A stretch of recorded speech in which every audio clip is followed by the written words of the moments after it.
So, and this is what I said, in Operation Sindoor also, war and politics was happening as a parallel kind of phenomenon, and it was being exercised also through communication, which I mentioned initially, both direct and indirect communication. So, second important conclusion what I draw from the statement which I initially said, that war is a continuation of policy by other means, is that war is a rational decision. That means, and I also spoke about reasons when I said the government takes a rational decision about war. And it takes the decision when it is exhausted all its other instruments of power. So, but then the important question comes in, this whole start point of this particular war was this Pehlg terror attack. So is terrorism a rational act of warfare? I don't think that's a rational act, because terrorism has no defined logic, it has no political-military end state. Terrorism is a means and an end in itself. Terrorism is a form of warfare that defines rationality. This is because the terrorist doesn't have anything to lose. He's a non-state actor.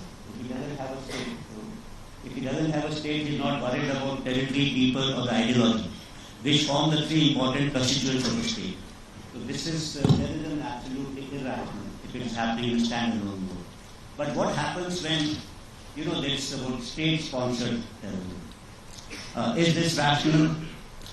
Think that this seems to be a rational decision when state is employing terrorism as an instrument to achieve political objectives. And say so it's a reasoned kind of a decision the state takes, and so as our adversary is concerned, he's taken the decision that to bring India by 1,000 cuts. And when I say that this has been a state policy, this I'm not saying.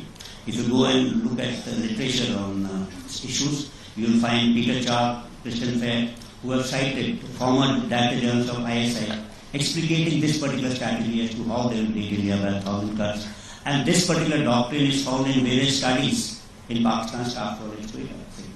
So this is a normal talk which happens in Pakistan.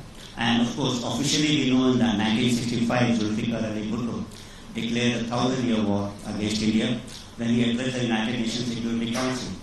And probably Ziaul Haq gave form to this particular doctrine of 1,000 years war.